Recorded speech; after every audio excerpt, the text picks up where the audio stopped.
va reprendre nos échanges avec cette deuxième table ronde consacrée aux activités productives qui peuvent contribuer à assurer la relance par la transition écologique. Alors là encore, on est dans un bon timing d'une certaine façon, puisque le plan de relance, on le rappelle, 100 milliards prévus pour relancer l'économie suite à la crise du Covid sur 2 ans. Sur ces 100 milliards, 30 seront consacrés aux investissements verts. Le but étant de décarboner l'économie, d'abord en réduisant les émissions de CO2 et également de soutenir les technologies vertes, ce qui passe par une refonte des modèles économiques avec notamment la fin du produire, consommer, jeter et le passage à d'autres formes d'activité.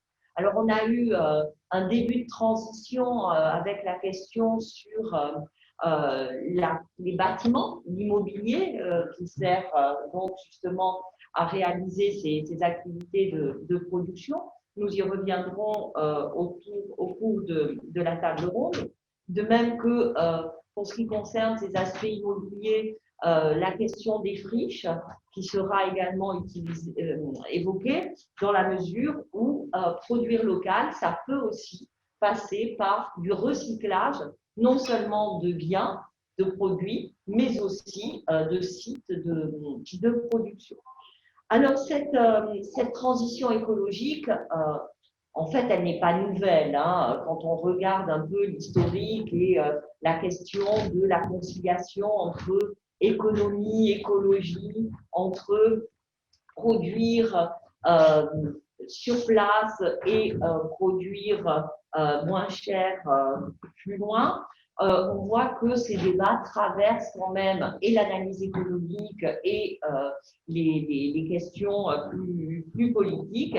Et surtout, ce dont on s'aperçoit, c'est que malgré les difficultés, elle est présentée, cette transition écologique, comme une opportunité pour l'industrie depuis de très très longues années. Et cette équation, manifestement, semble difficile à résoudre puisque on débat toujours de la compatibilité entre l'économie et l'écologie.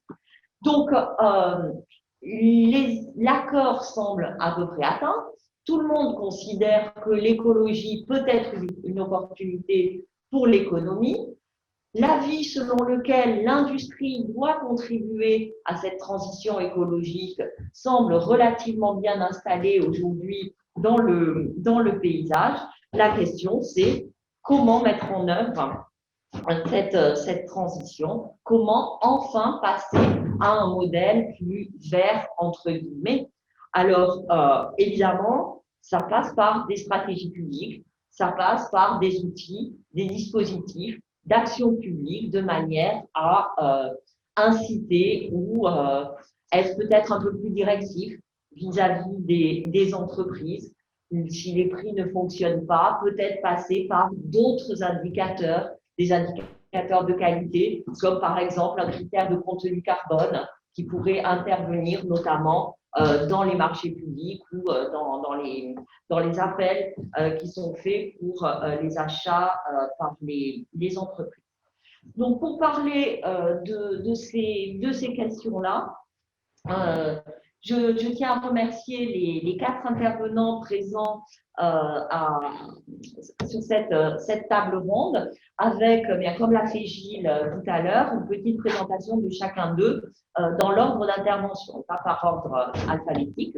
Donc, nous entendrons d'abord Damien Zavernik, qui est directeur de l'économie, de l'attractivité et de l'innovation du territoire Est Ensemble. Alors, ce territoire d'Est Ensemble plaide en faveur d'une réflexion globale sur le développement durable à laquelle l'industrie est intégrée en lien avec les modes de consommation à l'échelle macroéconomique. Donc, on est vraiment ici sur un territoire qui se pose les questions que j'ai évoquées en introduction. Nous entendrons ensuite Pierre de Chanville, qui est cofondateur avec Donatien mouvement de l'entreprise Tekin. Alors, cette entreprise a été lancée en octobre 2017 et Tekin est intéressante dans cette table ronde parce qu'elle a développé une plateforme industrielle 4.0, digitale et robotique connectée qui soutient un modèle de production à la demande et en circuit court. Donc, on a beaucoup d'arguments qui plaidaient en faveur de votre présence ici. Et ce modèle permet aussi aux marques de fabriquer en Europe et notamment en France la juste quantité de vêtements en fonction de la demande en magasin et de manière durablement rentable, puisque c'est un objectif de l'entreprise. Nous mettrons ces propos en regard avec ceux d'Alexandre Lacour, qui est président de l'entreprise Sommet-Flux.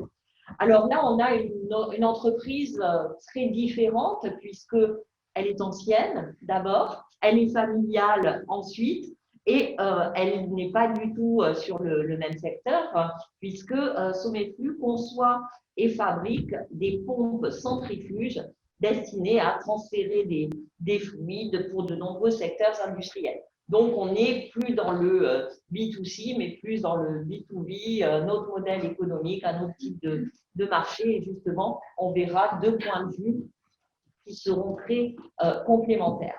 Et pour revenir à la question de l'immobilier, des lieux de production et de leur conception, on terminera avec Achille Bourdon, qui est architecte, cofondateur avec Damien Anthony de l'agence civile Architecture du système ville, qui est un atelier d'architecture fondé il y a 5 ans maintenant, qui contribue à la réflexion collective sur une notion qui nous est chère, qui est celle de la ville productive. Alors, cet atelier cherche à concilier donc ville et production en considérant les architectures de la ville productive comme une étape clé d'une relation qualitative entre différents usages de l'espace, un espace de vie, un espace de production et un espace de distribution. Donc, 4 points de vue qui vont nous éclairer à travers 3 séquences qui vont un peu structurer cette table ronde. Quid de l'action des pouvoirs publics? Comment les entreprises peuvent-elles travailler en ville avec une dimension écologique, en tout cas en milieu urbain, on va dire? Et ensuite, quel peut être le rôle d'un architecte pour faire en sorte que cela soit faisable concrètement?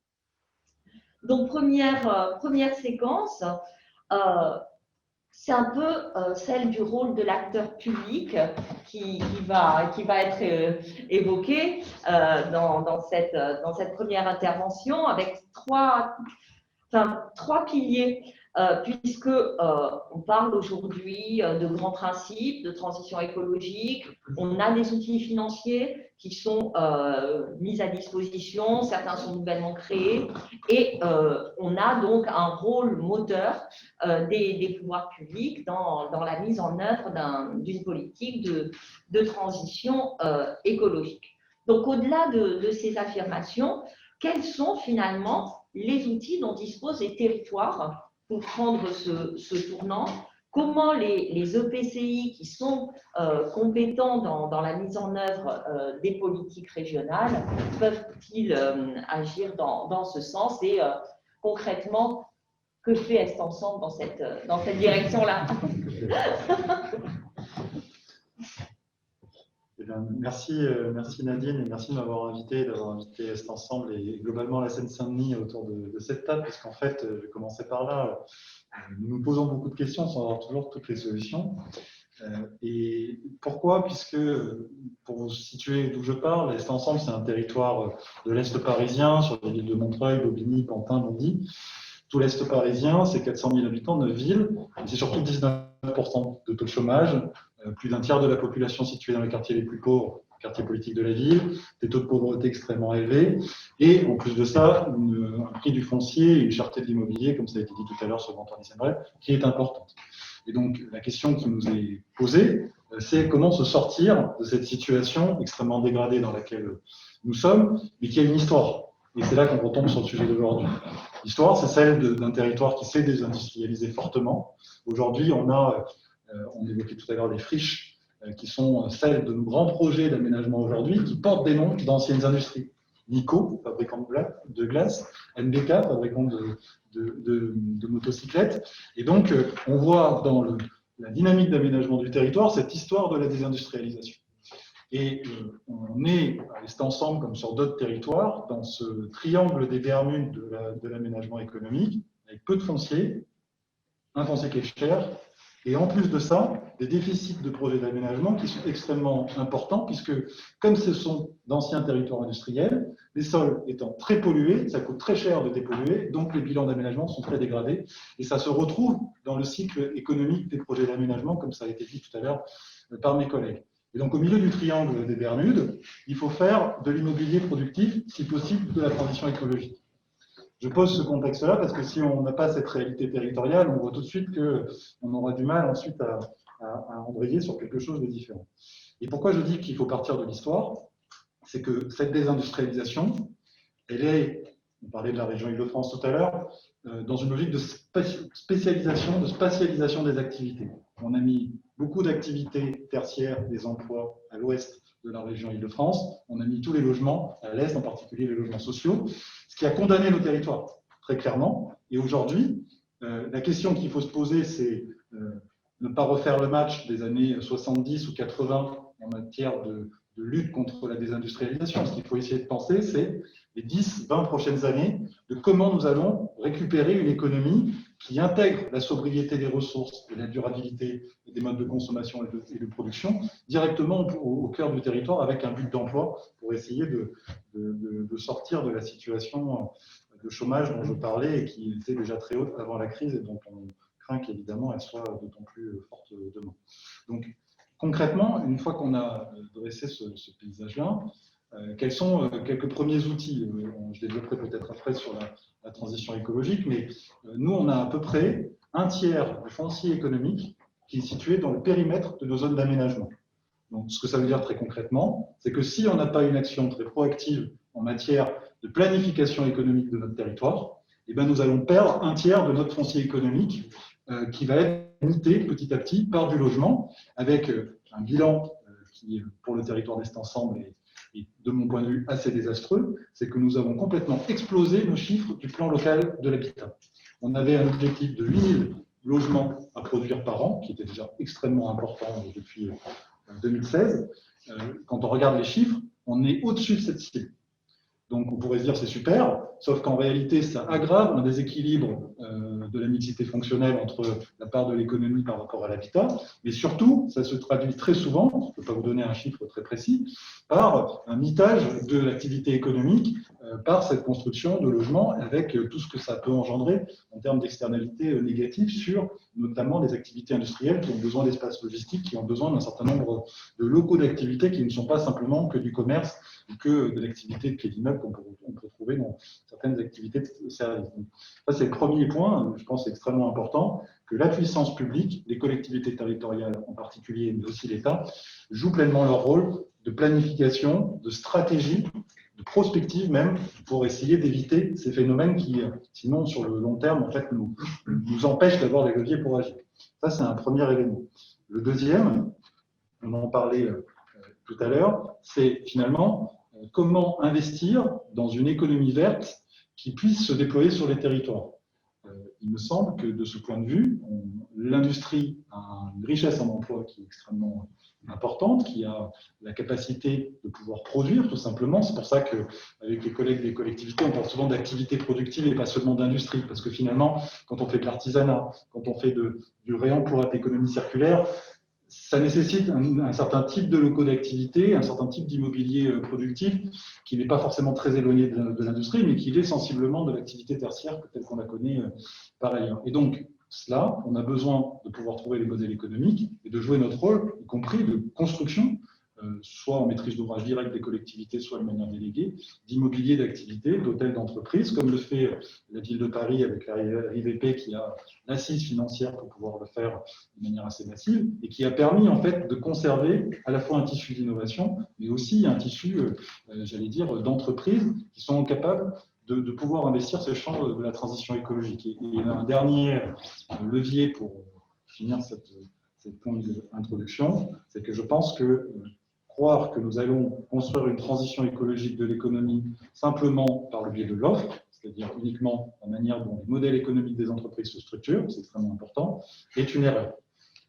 L'avenir de l'économie verte, c'est aussi comment la puissance publique, et j'y élargis à ce sujet-là, c'est-à-dire l'intérêt général, l'intérêt des habitants, l'intérêt des consommateurs, se retrouvent dans cette trajectoire de transformation de l'économie, et que donc nous changions notre rapport à la manière dont on produit et dont on consomme sur les territoires, puisque on voit bien, j'en termine par là, sur la première séquence, en Seine-Saint-Denis, on a la particularité d'avoir encore beaucoup d'employés et d'ouvriers sur des activités qui sont extrêmement exposées, en fait, souvent au choc exogène, notamment des activités de services aux entreprises. Et donc, on voit bien que quand on est dans un modèle où on est obligé de traverser toute la région Île-de-France pour essayer de trouver un emploi, parfois précaire, à l'autre bout de cette région, et que d'un autre côté, nous avons sur le territoire un type d'emploi qui ne correspond absolument pas au niveau de qualification, on est dans une forme de vulnérabilité sociale qui en fait impacte y compris le tissu économique, parce que quand on a une vulnérabilité sociale forte, on est en incapacité de pouvoir essayer d'investir une dynamique de territoire qui porte l'économie de proximité, qui est extrêmement importante aussi par rapport à la densité et le ménage économique qu'on peut avoir. Ça, c'est quelques premiers éléments sur lesquels on peut construire cette vision. Et pour aller un petit peu plus loin dans cette démarche, pourquoi, selon vous, est-il important que ce soit un EPCI qui porte ce projet, qui mette en œuvre ce programme, et surtout, comment se passent les relations avec l'instance institutionnelle de niveau supérieur, qui est la région? Alors, pourquoi c'est important que ce soit un EPCI? Alors, c'est vrai qu'en Île-de-France, on aime bien la créativité administrative, donc on est des EPT, pas des EPCI. Ce sera un autre débat, mais c'est important, j'en reparlerai, par rapport à la fiscalité économique qui tire ce type de dynamique. En réalité, quand on observe concrètement comment ça fonctionne et qu'on se pose basiquement la question comment on fait là, comment faire pour faire de la transition écologique de l'économie, et c'est possible avec les activités productives. On peut avoir un mode d'action public un peu classique où on va rédiger un appel à manifestation d'intérêt, un appel à projet, on va dire voilà c'est ça qu'on veut, on va mettre plus ou moins d'argent dedans, en ce moment un peu plus que moins, mais généralement c'est pas forcément non plus énorme, et puis on va le lancer comme ça, et on attend. C'est-à-dire qu'on voit ce qui se passe, et souvent, moi je le dis avec une forme d'humilité et aussi une forme de responsabilité pour les acteurs publics, cette réponse n'est pas à la hauteur de l'enjeu. C'est-à-dire que d'avoir un mode d'action publique, d'une certaine manière, verticalisé, au sens où la fonction d'expertise de collectivité territoriale produit elle-même un cahier des charges qu'elle co-construit parfois avec certains acteurs, c'est vrai, et appelle des projets d'entreprise pour construire une dynamique sur le terrain. Je ne dis pas que ça ne fonctionne pas, parce que sur certains sujets, il y a des propositions, etc. Mais ça ne structure pas une logique de développement de territoire aussi forte dont on a besoin. Et donc, c'est là qu'on retrouve le rôle des collectivités, à la fois stratégiques, mais avec un niveau de proximité suffisamment important pour connaître le tissu économique, connaître les enjeux, et donc connaître les opportunités de développement, que nous puissions jouer ce rôle d'interface pour construire une dynamique avec un certain nombre d'entreprises. Et donc, très concrètement, il y a deux types de dynamiques sur la transition écologique qu'on prend au niveau de l'EPCI, qu'on peut prendre. La première, c'est comment on agit, premièrement, sur la transition écologique des entreprises existantes. Ça, on n'en parle pas forcément beaucoup. Il y a beaucoup d'entreprises aujourd'hui, dans le secteur industriel, on en parlait un petit peu tout à l'heure, mais je crois que mes collègues vont en reparler, qui, en fait, petit à petit, changent leur modèle économique, sont en train d'intégrer le principe d'économie circulaire, pas au sens de simplement le recyclage, etc., mais au sens de sobriété des ressources et faire en sorte qu'il n'y ait pas de déchets dans la production du modèle économique et donc dans son mode de production et de consommation. Et ça change complètement les chaînes de valeur, ça change le lien au territoire en faisant jouer le rôle de la consommation locale, par exemple, beaucoup plus fortement que dans un modèle un peu productiviste où l'objectif c'est de produire en série le plus possible pour, si possible, exporter et consommer ailleurs. Donc le fait d'intégrer cette sobriété de ressources, ça nous fait complètement changer la chaîne de valeur. Donc là, un certain nombre de mécanismes d'accompagnement des entreprises que nous coordonnons au niveau local avec le conseil régional, parce que c'était partie de la question, qui sont à mobiliser pour accompagner ces entreprises. Et là aussi, je le dis, ces dispositifs sont aujourd'hui sous-utilisés. Je ne sais pas s'il y a quelqu'un de l'ADEME dans la salle, mais aujourd'hui, il y a plusieurs offres d'accompagnement des entreprises à comment changer, faire évoluer son modèle économique en intégrant les principes d'impératif écologique qui, en fait, ne trouvent pas leur public. Premier enjeu de travailler l'aller vers. Et surtout, et deuxième point, et c'est là qu'on retrouve le rôle majeur des collectivités territoriales dans cette affaire, c'est comment on investit dans l'économie verte, globalement. Et je donne un seul exemple. On parlait tout à l'heure de la manière dont les activités de déchets ou de construction participent à cette dynamique d'activité productive. En Seine-Saint-Denis, il y a 226 000 logements sociaux. Il y a une grande partie qui est maîtrisée par le parc public de logements sociaux.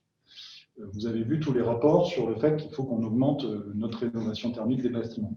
Si on arrivait à être bon, c'est-à-dire se dire concrètement, on va améliorer l'habitat des personnes les plus précaires qui sont dans les logements sociaux, en mobilisant les outils financiers que met en ce moment l'État dans le cadre du plan de relance, mais il y a aussi les outils de mobilisation des bailleurs sociaux qui sont à la main des collectivités pour faire en sorte qu'il y ait une programmation très claire de montée en charge de ces rénovations thermiques.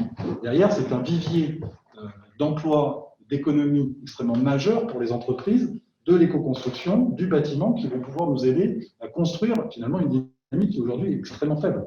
On cherche aujourd'hui dans les Hauts-de-France des entreprises de BTP ou artisanat pour faire de la rénovation thermique, complètement aberrant quand on voit le tissu économique et social qu'on a normalement en Île-de-France.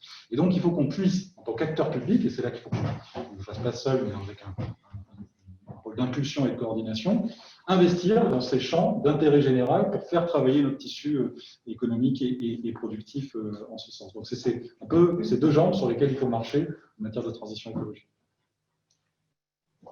Alors, puisque vous avez fait le lien avec le plan de relance, une dernière question pour essayer d'établir justement cette relation. Est-ce que c'est les orientations macroéconomiques qui ont été annoncées, la décarbonation de l'économie, la proximité, les relocalisations, les circuits courts, est-ce qu'elles peuvent servir de point d'appui, voire de tremplin aux actions que vous menez à l'échelle de l'EPT, ou est-ce que c'est, selon vous, un peu déconnecté et il y a un côté l'action publique nationale et de l'autre les actions diverses au niveau local? Alors, c'est un peu trop tôt pour le dire, parce que le plan de relance va être lancé. Là où nous, on a un petit point d'interrogation, mais peut-être qu'Alexandre nous dira combien leur coûte la fiscalité économique sur les entreprises. Mais c'est vrai que, par exemple, si je regarde le tissu économique d'Est-Ensemble, on a annoncé une baisse des impôts de production. Ça ne va pas du tout servir l'industrie. Ça va servir Orange, ça va servir Auchan, ça va servir BNP, un certain nombre de grands acteurs comme ça, qui ne se retrouvent pas tant dans la transition écologique et encore moins dans l'immobilier productif. Pas qu'il ne faut pas le faire, mais en tout cas, du point de vue de cet objectif, ça va coûter beaucoup d'argent, donc on s'interrogera sur la manière dont ça sera compensé en termes de recettes pour les collectivités, sans forcément avantager exactement les cibles que l'on souhaite. C'est un premier point. Le deuxième élément, c'est qu'il y a une partie de ce plan, je crois à peu près un tiers, comme je l'ai dit, qui concerne en fait la décarbonation de notre économie, l'entrée dans cette nouvelle économie verte. À ce stade, ça retouche à ce que je disais tout à l'heure. Quand je vois la manière dont ça se passe en Seine-Saint-Denis, peut-être que Pascal Giraud nous dira comment ça se passe en Torres-Saint-Dial bientôt, ce sont plutôt les secteurs aéronautiques et de l'automobile qui sont soutenus. Ce qui est bien dans une logique où il faut investir dans l'hydrogène, où il faut investir dans l'électrique. Néanmoins, on voit bien le hiatus qu'il peut y avoir entre globalement un enjeu de travailler plutôt les mobilités douces, donc de réduire la part de l'automobile dans le poids des déplacements en France, idem vis-à-vis de l'avion, et le fait de mettre notre argent de décarbonation et de transition écologique dans ces secteurs d'activité-là. Donc là où on a une responsabilité et un rôle, c'est que ce plan de relance du gouvernement il ouvre un certain nombre de moyens, mais il faut qu'on arrive à construire avec l'État, mais je pense que c'est aux collectivités et aux entreprises locales de pouvoir présenter des projets qui ciblent des secteurs d'activité qui portent vraiment la transition. On en parlait tout à l'heure en termes d'économie circulaire.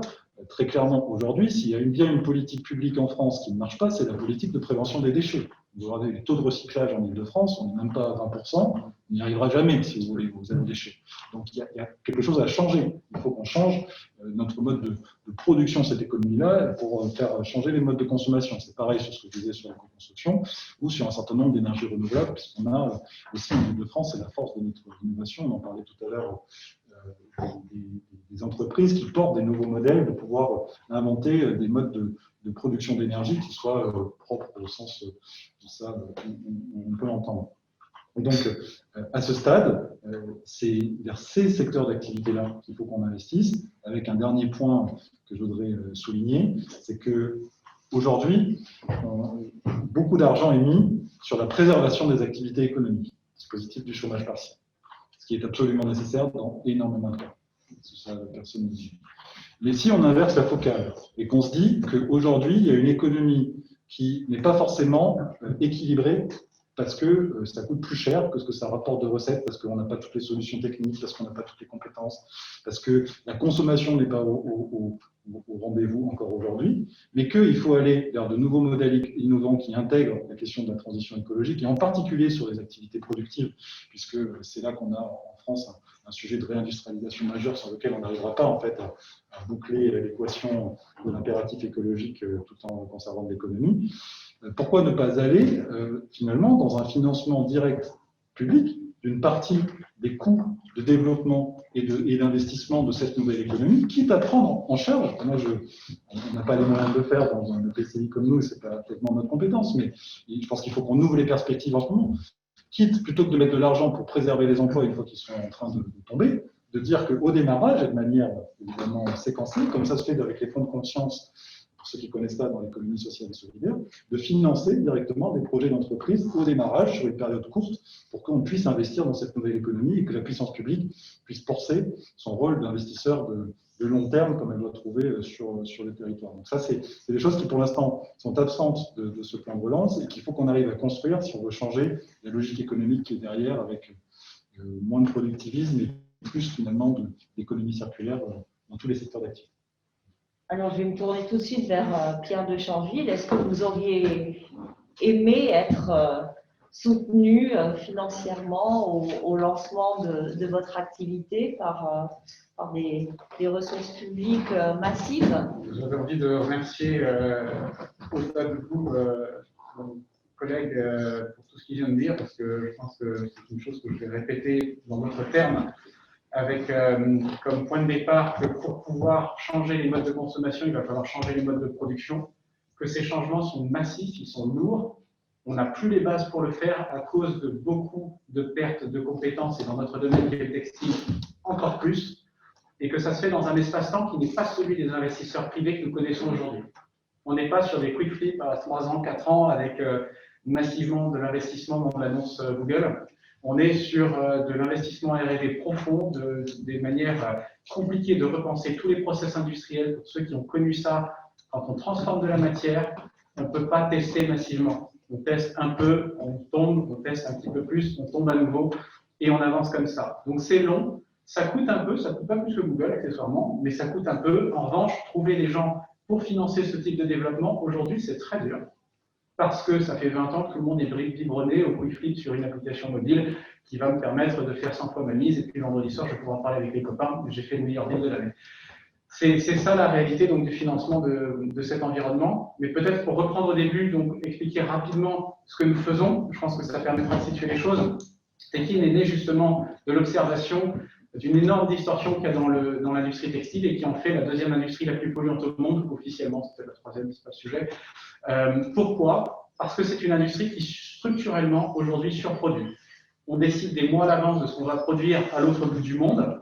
Mais par définition, ce n'est pas ce que les gens vont porter des mois à l'avance, ni en termes de taille, ni en termes de modèle, en termes de coloris. Enfin, il n'y a aucun moyen de savoir. En fait. Résultat des courses, tout le monde se stocke à fond. Avant le Covid, c'était encore pire. On rapatrie tout, on commence à vendre, on vend un peu, puis on vend moins, on commence à solder. Les gens commencent à acheter des choses qu'ils ne veulent pas, qui vont pourrir dans les placards sans être jamais portées. Puis on finit par jeter après 2-3 éléments intermédiaires de la filière de déstockage. Ce modèle n'est ni pérenne ni écologique. On ajoute à ça que c'est une industrie qui génère beaucoup de chutes, 30% de chutes à peu près, et qui utilise des matières qui sont du pétrole et de l'eau aux endroits où on en a besoin. Le coton, c'est de l'eau, de la culture massive, de la déforestation. Et donc, on en jette déjà 30%, on n'utilise que 50% de ce qui est produit avec. Le bilan est évident, je pense qu'il n'y a pas besoin d'une démonstration beaucoup plus approfondie pour comprendre ça.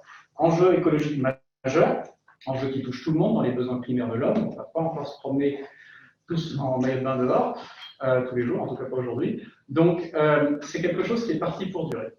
Or, justement, tous les fondamentaux du fonctionnement de cette industrie aujourd'hui, push offshore, sont en train d'être battus en brèche par des facteurs qui ne vont pas s'arrêter de sitôt. Le fait que les salaires augmentent dans les régions productrices aujourd'hui, même quand c'est quelques centimes, on est sur un modèle économique qui est extrêmement sensible en fait, au niveau de salaire, puisqu'il a été construit comme ça.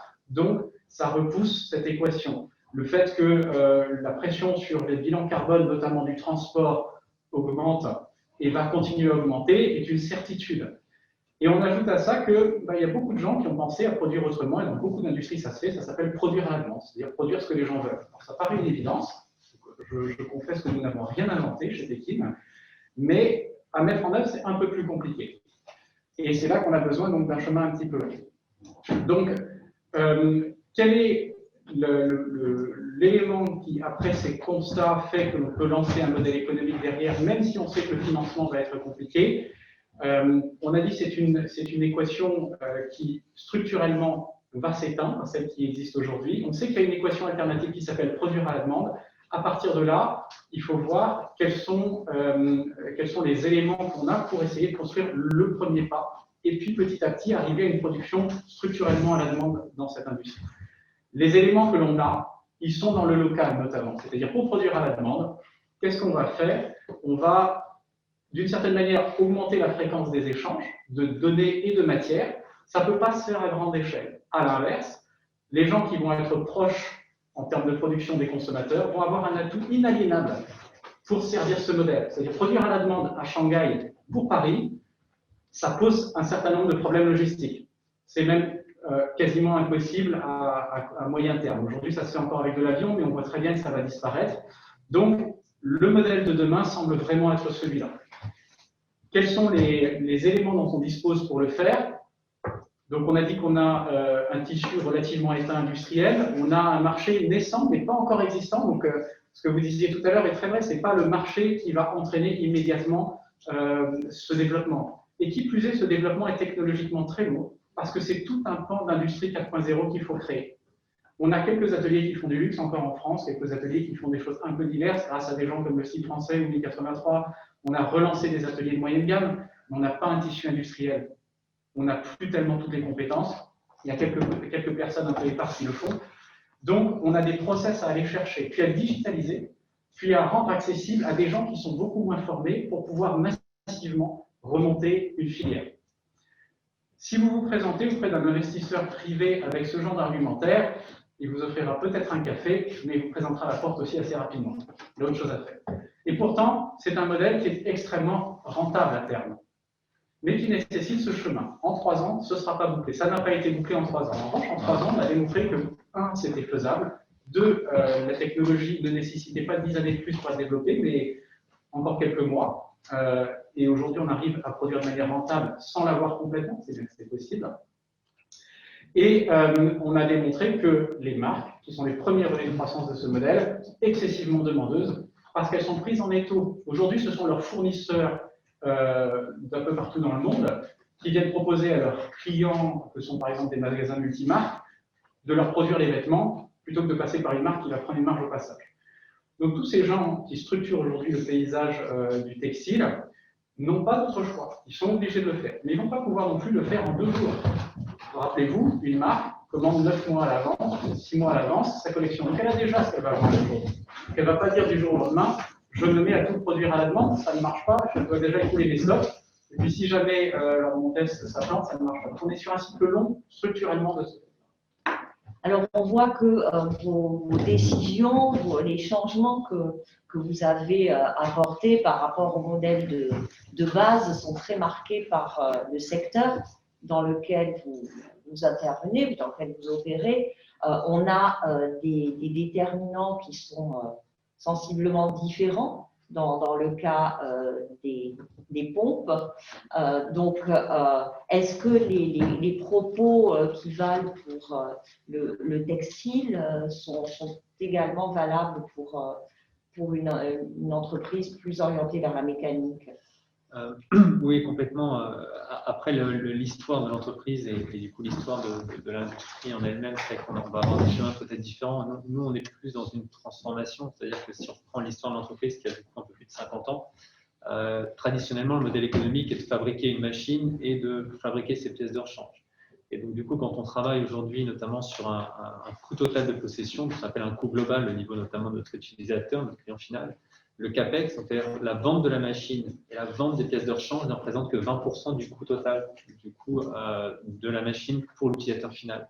Ce qui fait qu'au final, ce sujet industrie du futur 4.0, connecté, tout ce qu'on peut imaginer, amène forcément une opportunité pour des entreprises aujourd'hui à amener des services à plus forte valeur ajoutée. C'est-à-dire sur un produit, de venir amener justement un service, ce qui a été partagé d'ailleurs à la table ronde précédente, et qui amène l'entreprise à travailler sur, au final, une économie d'usage. Et quand on parle dans une économie d'usage, c'est-à-dire directement, on va avoir un ensemble de services potentiels derrière à venir développer, jusqu'à du coup un phénomène d'économie circulaire. Pour une raison simple, c'est que pour qu'on soit une machine, au final, on doit aussi penser donc à sa phase d'éco-conception, mais du coup à la fin de vie du produit. Du coup, ce qu'on peut en faire en fait à la suite. Et ça nous a amené au final à travailler sur un modèle économique qui était traditionnellement vente, vers les modèles économiques d'usage, incluant l'économie circulaire. Et pour nous, en tant que constructeurs de machines, en tout cas chez Cemeplus, on va considérer qu'on ne peut pas en fait séparer une forme de service avec un côté environnemental et écologique. C'est-à-dire pour que le modèle fonctionne et qu'il se tienne, il faut qu'il y ait l'intégralité en fait de cette économie qui soit du coup prise en compte. Donc ça nous amène aujourd'hui à développer d'un côté des plateformes technologiques qui nous permettent de connecter les machines, d'embarquer de l'intelligence, d'être capable du coup en même temps de développer de la connaissance. Et là, quand on parle de connaissance, on va avoir tous ces sujets qui touchent à la maintenance prédictive, à l'intelligence embarquée, à tout ce qui est algorithmie. Donc pour nous, c'est indirectement une valeur ajoutée qui va être construite sur le produit. C'est-à-dire qu'il faut que l'entreprise soit en mesure d'intégrer cette dimension-là. Donc il y a cette dimension derrière, mise à disposition des données, pilotage de la machine pour des maintiens en conditions opérationnelles, optimiser les gains énergétiques, optimiser du coup les gains de maintenance, tout ce qui est BFR, stock pour l'utilisateur final. Et du coup, derrière, comme on est dans l'usage et comme on est du coup dans une économie qui est différente, c'est qu'est-ce qu'on en fait à la fin de cette machine? Comment du coup on peut travailler sur soit ces matériaux à réutiliser, soit du coup être capable de reconfigurer la machine, de rétrofiter finalement la machine. Donc on a un petit peu cette tendance aujourd'hui qui est plus considérer juste le produit et qui est considérer le produit sur toute sa chaîne de vie jusqu'à du coup sa réutilisation. Et on le fait en fait de deux manières, soit d'un côté le produit en lui-même, soit de l'autre côté sur les ressources que l'on utilise pour produire cette machine. Et là du coup sur l'approche territoriale, on va avoir deux volets. Un volet qui est considéré que la machine, quand elle est fabriquée à Bagnolet, du coup, elle part chez un utilisateur final et en fait, on met en place un ensemble de partenaires et parties prenantes, donc qui sont des réparateurs, qui sont des partenaires distributeurs, qui sont du coup potentiellement demain des Fab Labs, donc c'est-à-dire des unités de production décentralisées, et du coup, il y a des technologies comme la fabrication additive, ou potentiellement d'autres qui vont amener notamment des constructeurs comme nous à imaginer demain considérer que dans le modèle que l'on a aujourd'hui très intégré, donc on transforme des matériaux plastiques, on les usine, on les assemble, on teste les machines. En fait, ce modèle, potentiellement, il risque d'éclater. Et donc, il faut qu'on soit conscient aujourd'hui que dans ces modèles industriels, on va avoir peut-être une décentralisation de certaines créations de valeur qui sera du coup réalisée potentiellement dans des territoires. La problématique de ça, c'est qu'il faut en même temps que l'entreprise soit capable d'en garder la connaissance. Et du coup, quand on prend tous ces temps aujourd'hui que l'on peut entendre entre une économie d'usage circulaire, connaissance, et l'économie traditionnelle qu'on connaît aujourd'hui, en fait, on ne peut pas, pour nous en tout cas, le traiter de manière verticale. Et c'est un petit peu la problématique en général qu'on voit aujourd'hui, c'est qu'on traite souvent de manière verticale tous les sujets, mais très rarement de manière transverse. Et la transformation globale que l'on doit prendre en compte, pour nous, c'est justement passer d'une économie traditionnelle que l'on connaît vers une économie qui, du coup, est indirectement beaucoup plus complexe, et notamment systémique. Ce qui est remarquable, enfin, dans les deux cas, c'est la prise de risque finalement qui a été assumée dans le cas de Tekin en entrant dans un modèle qui n'est pas du tout le modèle standard sur ce type de secteur, pour vous en prenant une bifurcation qui amène quand même à mettre l'entreprise en situation de déséquilibre par rapport à sa trajectoire ancienne. Quels ont été les moteurs dans vos cas respectifs de cette décision et comment vous êtes-vous outillés pour assumer les risques engendrés par cet engagement dans la transition écologique? Alors, pour nous, le sujet va être très très simple. Dans les années 2000, on fabriquait à peu près 4000 machines par an, pour un chiffre d'affaires aujourd'hui qui est le même que celui d'aujourd'hui, sauf qu'aujourd'hui, on en fabrique 2000.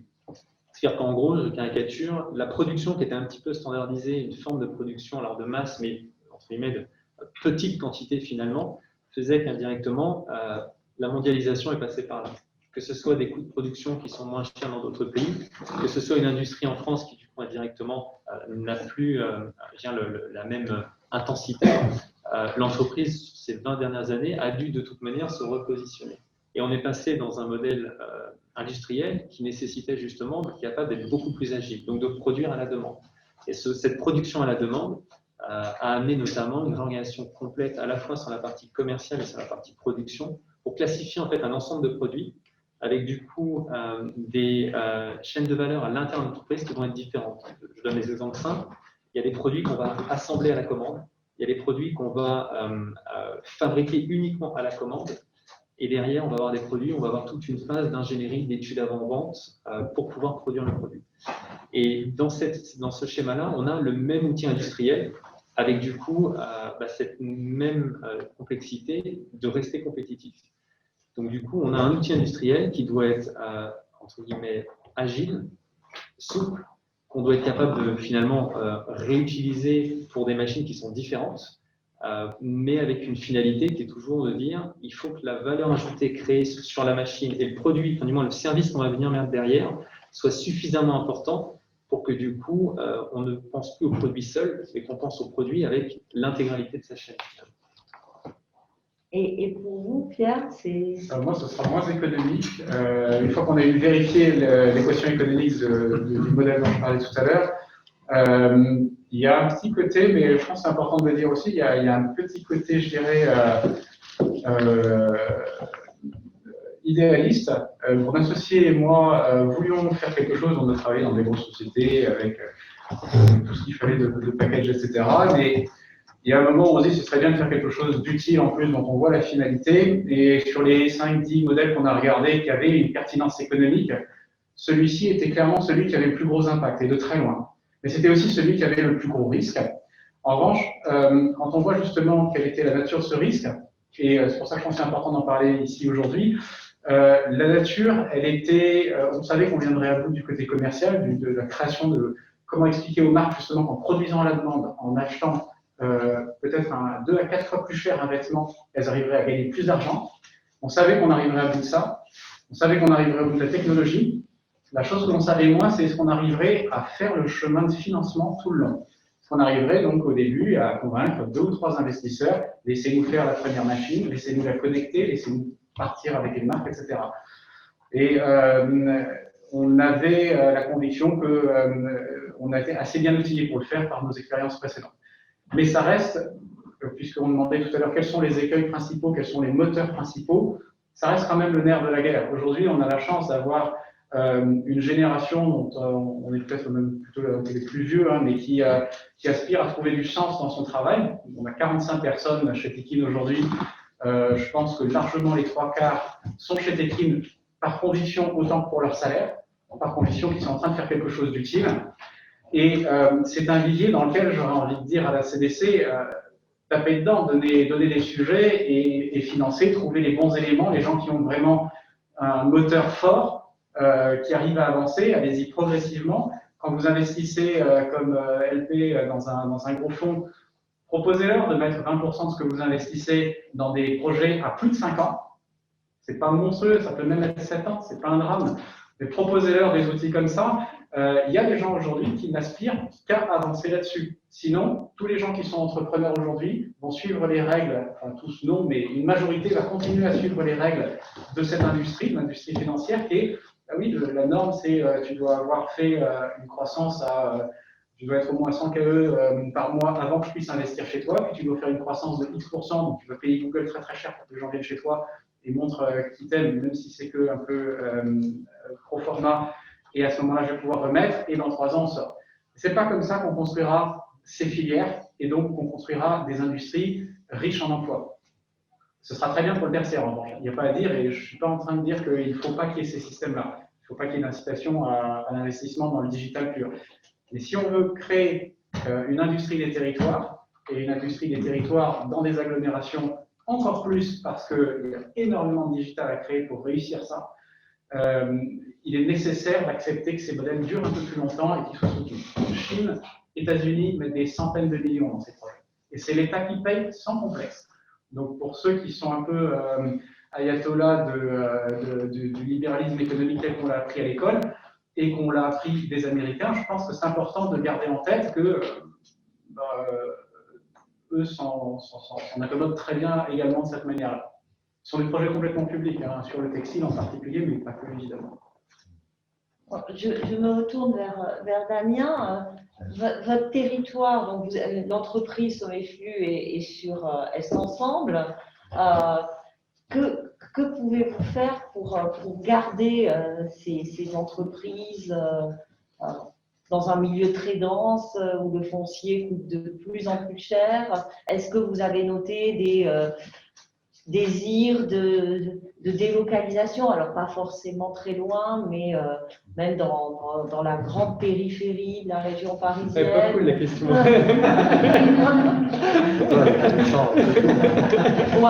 Je sais pas. Non, mais en fait, on a une difficulté qui est qu'aujourd'hui, si on cherche des grandes emprises sur notre territoire, c'est difficile à trouver. C'est-à-dire que là, de passer les 10 000 mètres carrés, on est, nous, déjà en difficulté. Donc forcément, quand un certain nombre de projets, notamment industriels, veulent s'implanter ou se développer, c'est souvent des emprises assez importantes qui sont demandées, même si ça a été dit tout à l'heure, on a aussi beaucoup de TPE, de PME qui sont dans des beaucoup plus petites entités, c'est ce que je vais y venir. Donc ça, c'est une donnée, malheureusement, on ne peut pas lutter contre. Donc il y a un premier enjeu pour nous, c'est on a un plan local d'urbanisme intercommunal, on est une des premières intercommunalités du Grand Paris à avoir mis en place ce PUI, où on a du coup des leviers réglementaires pour protéger notre tissu d'aménagement économique. Ça ne suffira pas pour certaines entreprises, mais c'est déjà un premier pas. Mais là où je pense qu'il faut qu'on se réinvente, c'est aussi qu'on puisse offrir des conditions de maintien ou de développement d'entreprises, un peu comme la vôtre, qui se lance au départ et a besoin aussi de pouvoir expérimenter sur des petites séries, dans des petits locaux d'activité productive. Et on sait faire, on en parlait tout à l'heure quand on y s'engage, il y a des types d'immobilier productif, y compris en travaillant la question de la verticalité. Certains d'entre vous connaissent peut-être Mosinor à Montreuil, qui est une vieille zone d'activité verticale, qui date d'il y a maintenant presque 40 ans, et qui est remarquable dans ce qu'on peut faire en termes d'immobilier productif en tissu urbain, avec une diversité d'entreprises extrêmement importante. Donc, je pense qu'il faut qu'on ose aller vers ce type d'immobilier. Mais on retrouve là la question du temps long, c'est que quand nous, on travaille beaucoup sur des projets de rénovation urbaine, on a 12 sur notre territoire, en rue. On essaye de mettre de l'activité productive dans ces cités dortoirs, parce que souvent, il n'y a que du logement social et donc des zones qui sont extrêmement résidentielles. Et on dit, de tel immeuble, on va essayer d'en faire un immeuble dédié à l'activité économique. Et là, nos amis de la Banque des Territoires nous disent, ben, c'est très bien, donnez-nous 8% de rendement sur ce type d'immobilier. Qu'on n'arrivera pas à faire, parce que sinon ça va coûter trop cher, et puis on n'arrivera pas à toucher la cible. Et donc ça va ensuite tomber, et c'est comme ça qu'on se retrouve d'ailleurs parfois avec des projets d'immobilier d'entreprise qui sont vides, et donc avec tout ce que ça a comme coût carbone associé à ça. Donc là aussi, il y a une question, y compris pour ce type de projet de temps long, en termes de financement, si on veut y arriver, il faut y arriver, mais qu'on se dise que sur le temps long, on prend ce risque-là. Donc c'est, je pense, notre principale source de développement de projet, que ce type de création d'entreprise. Je donne un autre exemple, on a dans notre pépinière d'entreprise à Montreuil une société qui fait des batteries au lithium qui permet de conserver les batteries beaucoup plus longtemps que les batteries classiques. Et on sait que dans la voiture électrique et toute l'électrification des modes de circulation aujourd'hui, la France et l'Europe sont extrêmement en retard en termes de production de batteries. On a ce type de société. Il faut qu'on puisse les garder et pas qu'on leur dise ben, allez en Seine-et-Marne tout de suite. Donc, évidemment, parfois on n'y arrivera pas, certes, mais par contre, il faut qu'on se donne les moyens d'essayer de densifier notre tissu d'hébergement d'entreprise qui est encore trop faible aujourd'hui au regard des besoins. Alors, ça m'amène à poser, avant qu'on passe vraiment à la notion de ville productive, ça m'amène à poser la question à l'architecte. On a entendu le terme verticalisation. Ça va à l'encontre de certaines idées reçues, quoi, des grandes tours dans une ville patrimoniale comme Paris ou dans les centres-villes. Qu'est-ce qu'on peut faire pour abriter ce type de bâtiment? Une chose intéressante, c'est de constater le paradoxe initial de la vie productive, qui consiste à héberger au sein d'un tissu urbain intense, qui s'intensifie, dont les valeurs foncières grimpent, des process industriels de production qui sont souvent horizontalisés et donc qui ont subi historiquement et de manière récurrente ce qu'on appelle le desserrement, c'est-à-dire le rejet à l'extérieur des zones véritablement en intensification.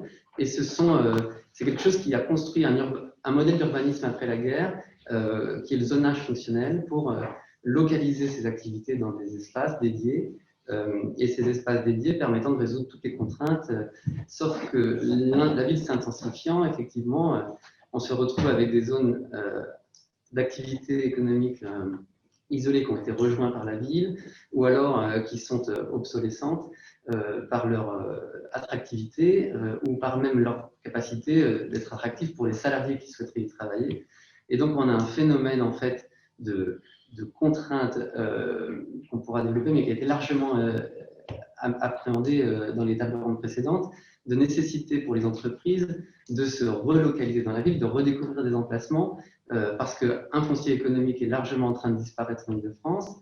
On a cité le cas historique de la ville de Paris qui a bâti un programme de compensation au fait de lotir les zones industrielles présentes intramuros dans les années 70. Le schéma directeur de la ville de Paris en 1977 installe une politique d'hôtels industriels portée par la RATP pour venir compenser le fait d'accaparer des espaces horizontaux pour les densifier et donc à verticaliser les process, à verticaliser les espaces d'accueil pour les entreprises avec une typologie d'hôtel industriel qui a donné lieu à une quarantaine de déclinaisons de ce type de bâtiment.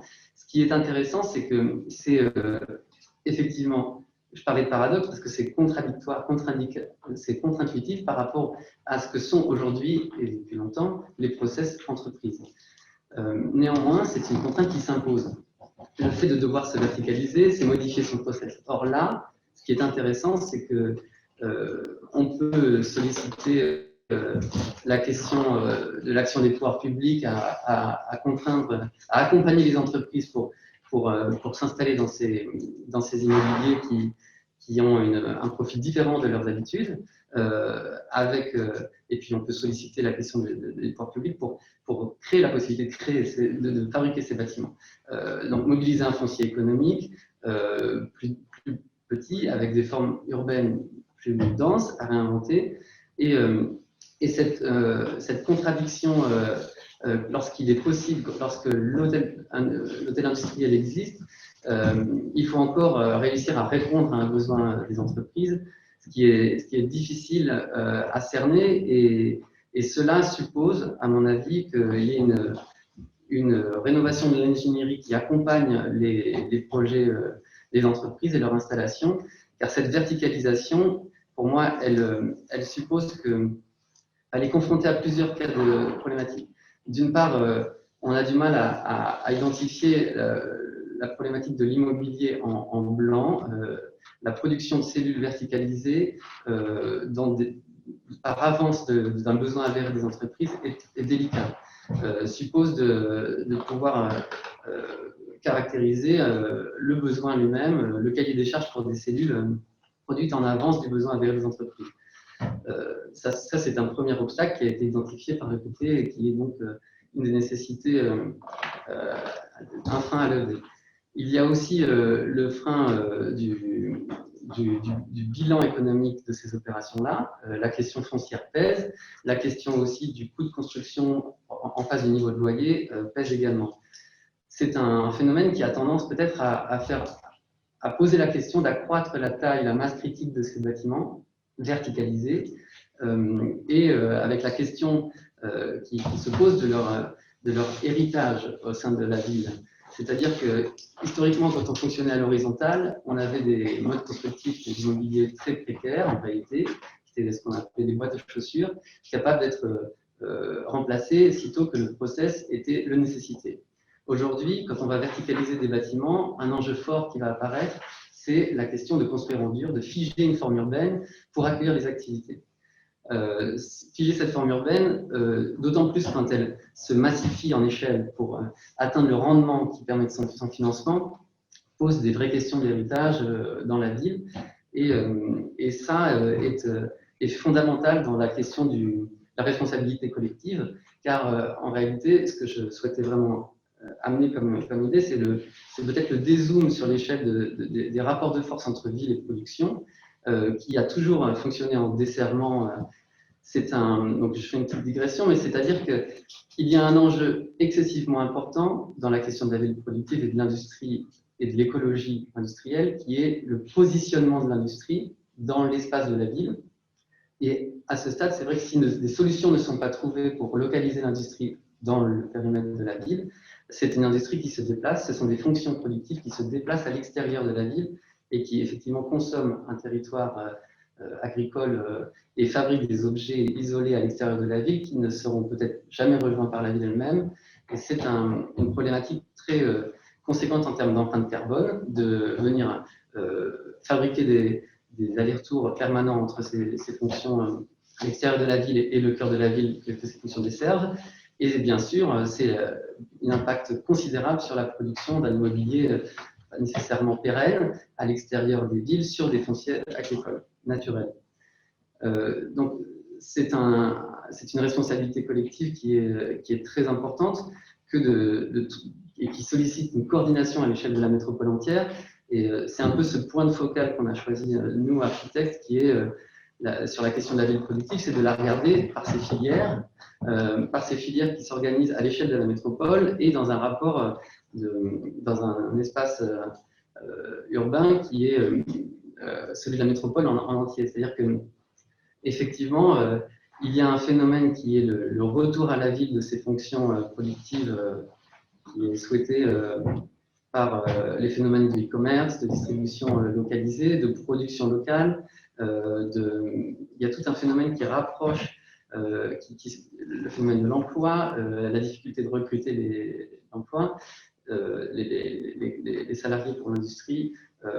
Beaucoup de faisceaux convergent à repositionner les entreprises au cœur des villes, mais il va falloir trouver véritablement une équation valable pour les relocaliser dans des formes verticalisées. À l'échelle de tout ce que je disais sur la question de l'héritage, de l'échelle des bâtiments, de leur intégration dans la ville et au cœur des tissus habités, donc de rendre la production acceptable. Et ce qui est intéressant, peut-être, ce serait de concevoir l'importance d'évincer la question des coulisses, la question de ces espaces de relégation sur lesquels on autorise la production à s'extraire de la ville, sur lesquels c'est des territoires servants de la ville constituée, ces anciens espaces dédiés à l'activité, ces zones d'activité, ces zones industrielles, qui sont des zones dans lesquelles on laisse disparaître l'industrie, celle que l'on ne veut pas voir, les entreprises, celles que l'on ne veut pas voir à proximité des logements, à proximité de la ville, la vraie ville qui continue en parallèle d'exister. Et ces coulisses ont tendance à s'amenuiser, à se réduire, à ne plus exister au sein de la métropole du Grand Paris. Et donc, il y a un enjeu très fort et une opportunité très grande, je pense, à venir relocaliser ces fonctions industrielles au cœur de la ville, dans des formes verticalisées, contraintes, évoluées, pour rendre visible et rendre conscient le fait de l'incidence de la consommation, le fait de la nécessité d'avoir une ville qui possède des emplois au sein de son aire métropolitaine, des emplois de tout type de qualification. Et c'est une opportunité très grande, effectivement, que de réussir, parvenir à relocaliser des images, des bâtiments qui laissent voir, laissent percevoir une capacité productive des territoires. C'est un enjeu considérable parce qu'aujourd'hui, on a tendance, c'est un peu le mythe de la fée électricité, c'est la consommation sans considération, où en réalité on pense qu'il n'y a pas d'infrastructure particulière qui sous-tend nos modes de vie, nos modes de consommation. Or, c'est tout l'inverse. Il y a des modèles en crise sur la zone d'activité, sur les importations de produits depuis l'autre bout du monde pour des consommations de plus ou moins de kilos. C'est-à-dire qu'on a des entrepôts situés en Asie qui nous servent de dernier maillon avant la distribution par la poste. Il y a des incidences très grandes au mode de consommation que l'on sous-tend, sans être capable d'accepter que soit présent une industrie au pied dans son quartier. Et c'est un travail sur lequel il faut vraiment approfondir la question de rendre acceptable l'industrie à proximité des espaces de vie. Comme on a toléré le bruit de la circulation, comme on a toléré les voitures dans Paris, on ne les tolère plus maintenant. Il y a des principes qui sont la tolérance par rapport à l'activité économique doit être remise au cœur de la fabrication de la vie productive. Alors, si je vous entends bien, vous êtes en train de décrire quelque chose qui est l'anti-Levallois-Perret. D'une certaine manière, pour prendre une image qu'on a tous en tête. Mais au-delà de ça, que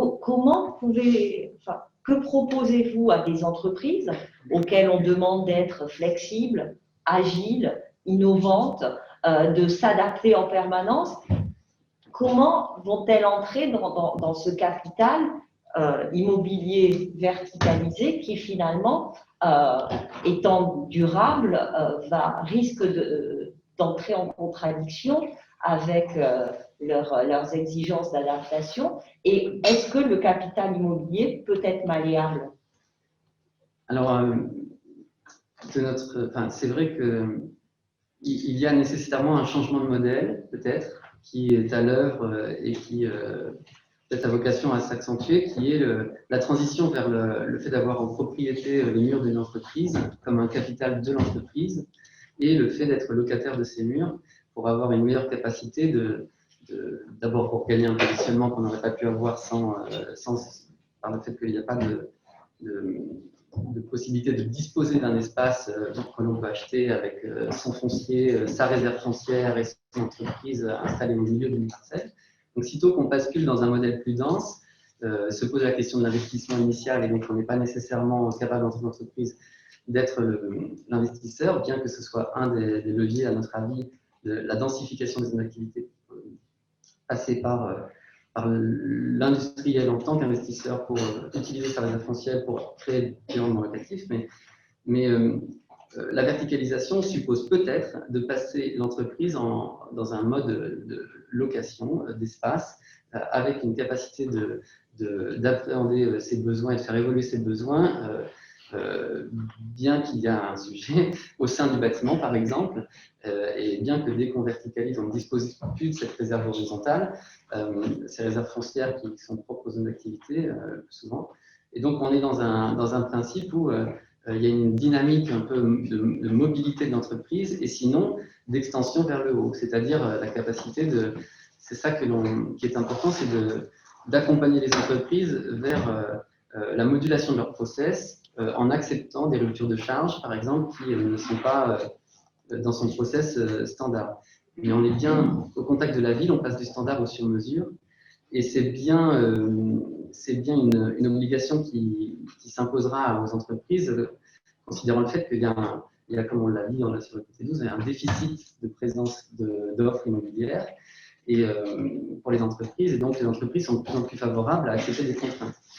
Ce qui nous a paru très important au sein de l'atelier d'architecture que l'on a mené, qu'on a créé il y a 5 ans, c'était de gagner une capacité d'accompagner les entreprises en comprenant en intégrant leurs process pour saisir le mou dans ces process et véritablement parvenir à décloisonner le schéma classique, à créer des opportunités en réaction à des contraintes. Et c'est pour ça qu'on a réussi on travaille par exemple sur un bâtiment de logistique urbaine de 6 niveaux souterrains avec une verticalisation par nom de charge.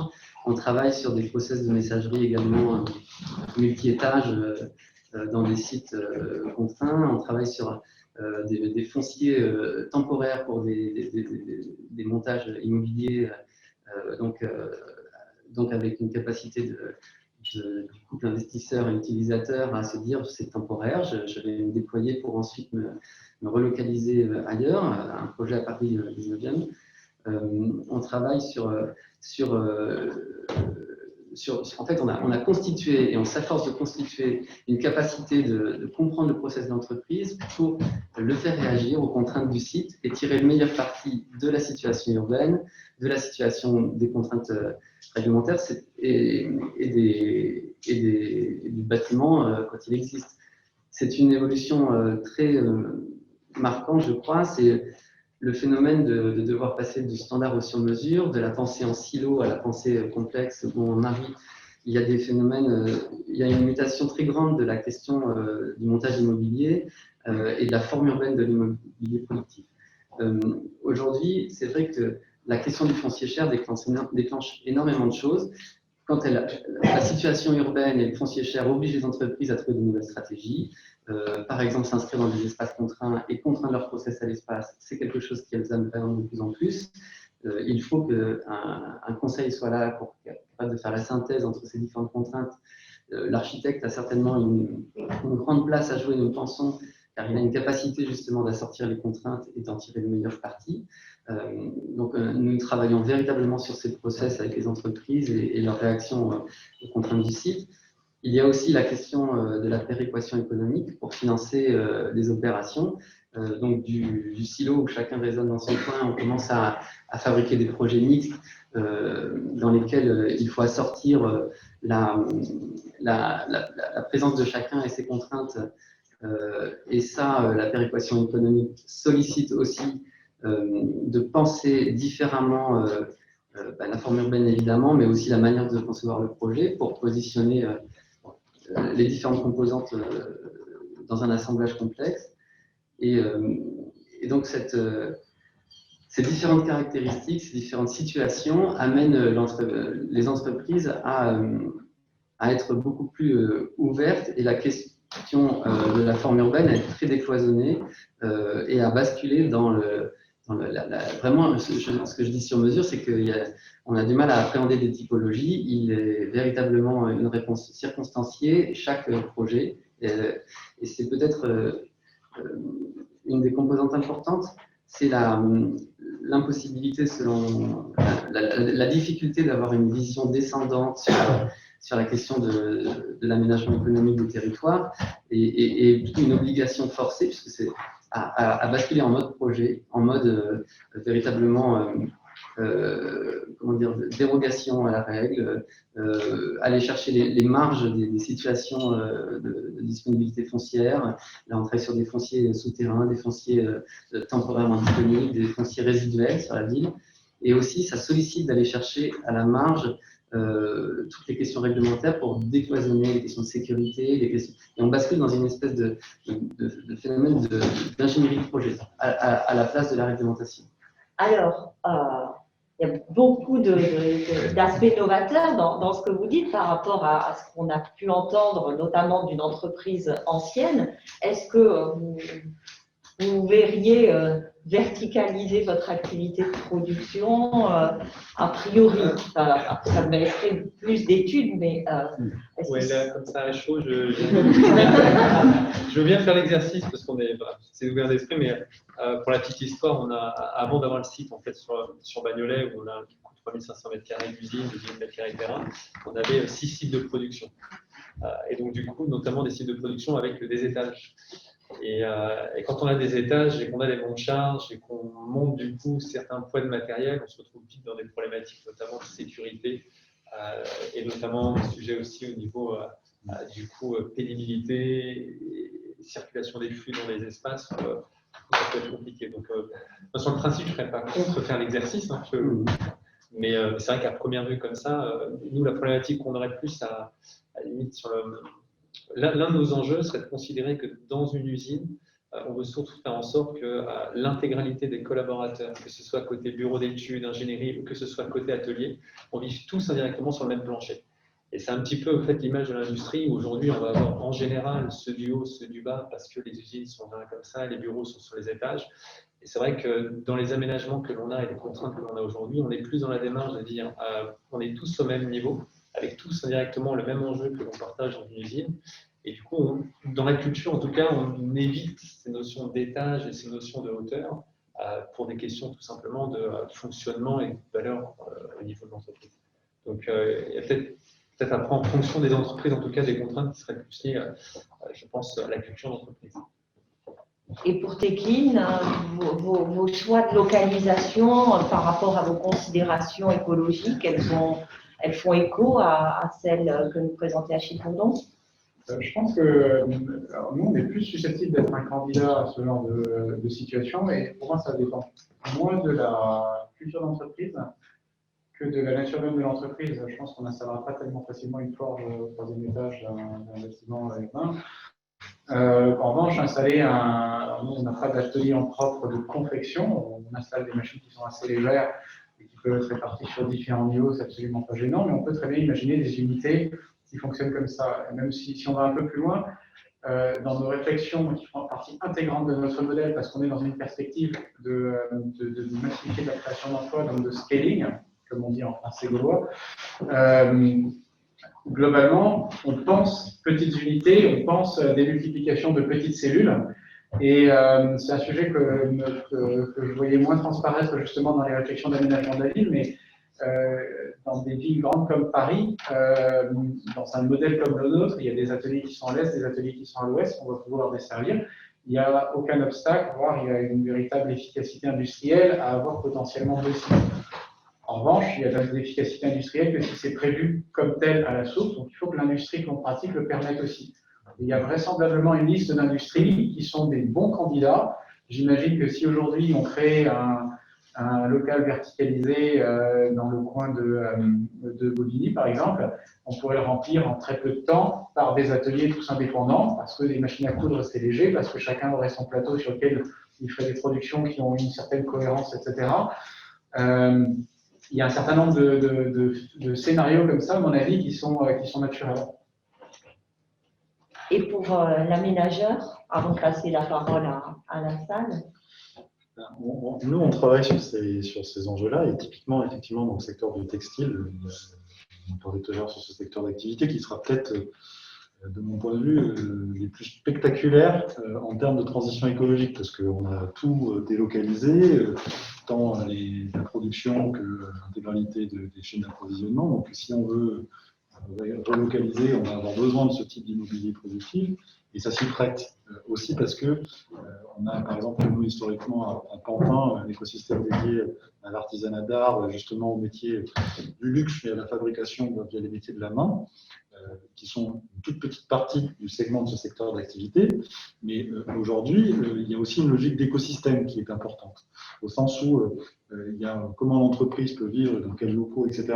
Mais ce qui est nous, on observe sur cette polarité qu'on a historiquement, c'est que ce qui les intéresse aussi, c'est la proximité vis-à-vis de leurs donneurs d'ordre, le cas échéant, mais surtout de leurs principaux partenaires, puisque ce qu'on n'a pas évoqué aujourd'hui, mais qui me semble extrêmement important, c'est que dans la stratégie économique des entreprises, notamment pour les TPE et PME, si on veut monter en gamme, il y a un objectif de travailler en coopération extrêmement important, par groupement, par offre combinée. Enfin, on voit ça du point de vue de l'achat public, dont je n'ai pas parlé tout à l'heure, mais qui est une manne absolument majeure pour essayer d'amener l'économie à se transformer dans un certain nombre de choses. On a les marchés des JO, je cite simplement le programme de renouvellement urbain sur Est Ensemble, c'est 1,8 milliard de tout financement confondu, donc les réseaux d'assainissement, et les bâtiments, etc. Peu importe, mais je pense que ce côté écosystème, la manière dont les entreprises travaillent en coopération, arrivent à trouver les bons niveaux de spécialisation et de segmentation d'activité qui font qu'on arrive à finalement avoir des offres qui soient aussi compétitives au regard des besoins de marché, même si on a dit qu'il fallait investir sur le temps long, c'est quelque chose qu'il faut qu'on arrive à penser dans les formes urbaines, au-delà du côté très immobilier qui est évidemment l'essentiel. Merci beaucoup. Alors, y a-t-il des questions? Oui, Monsieur Petit. Je vais me permettre de poser 2 questions et une remarque, si vous permettez, vous verrez ce que vous en faites. Vous m'entendez bien là? Oui, nous vous entendons bien. J'espère qu'il en est de même pour ceux qui sont sur le La première question, c'est est-ce que vous avez pensé aussi à la question des mutualisations d'espace pour justement gagner de l'espace, et est-ce que les acteurs industriels, par exemple, l'ont envisagé ou pratique? Ça, c'est la première question. La deuxième question, c'est plus à destination des collectivités. J'ai un plus grand forum familial, même si il n'y a pas la table ronde proprement dit, mais j'imagine que vous avez une réflexion sur une typologie des activités compatibles avec le tissu urbain. Est-ce que vous avez vraiment mené une réflexion là-dessus en identifiant des activités? Intuitivement, on comprend bien que Plate n'a pas sa place à Montreuil, par exemple. Il n'y a pas assez de place. Voilà. Est-ce que vous avez une réflexion de ce type-là? Et la réflexion, c'est que je comprends, je sens une sorte de contradiction dans le propos de Bourgnon sur le fait qu'on dit qu'on va créer des locaux verticaux à la location pour les entreprises de type industriel, alors que par ailleurs, vous disiez qu'il était compliqué d'anticiper les besoins des entreprises industrielles parce qu'elles avaient des besoins très divers, etc. Donc, je n'arrive pas à bien comprendre. Il me semble qu'il y a une contradiction entre ces deux éléments-là. Voilà, et j'en finis là. Tout le monde. Des réponses brèves, si possible. Moi, je peux faire simple sur la mutualisation des outils de production. Oui, dans le cadre notamment du concept des entreprises étendues, pour plusieurs approches. La première, c'est qu'en tant que PME aujourd'hui, on peut avoir des belles ambitions, mais on n'a absolument pas du tout, enfin, on n'a absolument pas les moyens et les compétences de pouvoir répondre à absolument tout. Donc, on fait des partenariats notamment avec des écoles ou des laboratoires de recherche, et notamment, je pense que les ETP ou les TPI, en tout cas, peuvent avoir leur rôle à jouer pour nous aider justement à construire cet écosystème. Et la deuxième réponse, c'est qu'on avait déjà essayé de travailler à l'époque, notamment dans les journées qui étaient dédiées à l'industrie, dans la visite notamment qui avait été faite pour un ensemble d'écoles sur les ateliers de production et d'usinage, puisque du coup, étant une entreprise ne travaillant pas le vendredi après-midi, on a un outil et un actif industriel qui est assez conséquent, puisqu'il y a une vingtaine de machines de production. Et l'approche avait été de dire pourquoi pas mutualiser tout simplement des outils de production à destination, à la limite, d'autres acteurs économiques du territoire, ou en tout cas d'écoles. Et ça, c'est des sujets en termes de mutualisation d'outils de production sur lesquels, en tout cas, nous on était complètement ouverts et sur lesquels, en tout cas, ça donnait beaucoup de cohérence. Je vais répondre rapidement sur le côté quel type de besoin d'entreprise on a. Pas toujours, et pas sur tous les secteurs d'activité. Oui, par exemple, si je reprends mon exemple des métiers d'art, depuis 2 ans, on avait élargi à la question de la mode et du design. Et en fait, quand on se positionne sur cet écosystème-là, qui est assez homogène finalement, on voit la question de la transition écologique. Et donc, via la question de la mode, se pose la question du textile et donc du mode de production, du lien avec les communautés de consommation, etc. Et là, on sait dire à peu près, même si c'est encore très nouveau, potentiellement quel type de besoin immobilier. On est en train d'avoir des projets d'immobilier, d'activité économique dédiés à ce secteur d'activité. Donc ça, on anticipe. Par contre, pour être totalement honnête, on n'est pas en capacité de le faire sur tous les secteurs, puisque notre schéma de développement économique qui date de 2016, mais je pense que c'est vrai pour beaucoup de collectivités, sont encore en fait sur un ancien modèle qui était très basé sur le côté, on a acté que l'industrie productive, la transition écologique, c'était pas forcément pour nous en tissu urbain dense, donc on mettait le paquet sur l'attractivité territoriale avec une question d'implantation de grands groupes, avec l'aménagement économique purement exogène, ou sur des spécialisations type économie créative, autour du numérique, autour des métiers de l'économie culturelle, et en fait, on est vraiment dans un moment charnière où certains de ces éléments peuvent rester pertinents, mais si on veut investir concrètement cette question de l'évolution de l'économie dans ces impératifs écologiques notamment, mais aussi numériques, il faut qu'on avec nos nouveaux élus, puisqu'on a connu un renouvellement électoral là, il y a peu de temps, qu'on reprenne ça sur le chantier, sur le métier, parce que, à mon sens, ce qui était valable en 2014-2015 n'est plus forcément totalement aujourd'hui, si on veut vraiment prendre les tournants qu'on a évoqués lors de cette table.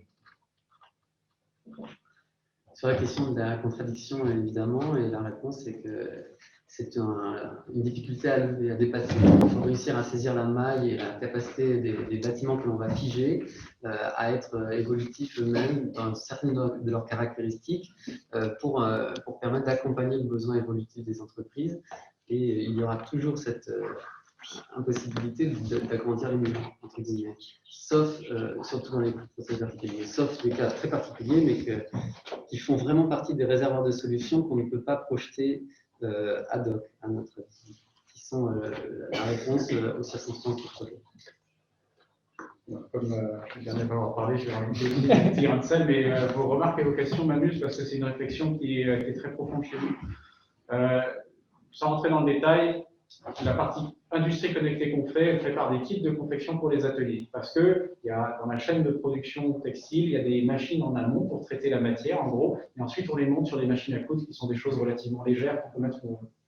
Et pourquoi ça? Tout simplement parce que cet élément-là, c'est un élément qui est intensif en capital, qui est constitué des machines, qui peut être connecté, qui est plus difficile à caser justement là où on le veut. Et en plus, quand on veut le caser là où on le veut, notamment dans un environnement urbain, ce qui arrive déjà pour des ateliers, ça impose des contraintes sur la mécanique, les automatismes et la robotique en termes de volume, de bruit, de tout ce qu'on veut, qui sont très fortes. Donc, on a pensé ce modèle en se disant il faut qu'il y ait un élément, qui est certainement, qui peut être au plus près du consommateur, dans les villes où on veut, ça peut même être la tante Ursule qui fait ses montages chez elle, si on peut aller dans un modèle un peu tiré par les cheveux, mais qui arrivera peut-être un jour, et qui a existé il y a 200 ans.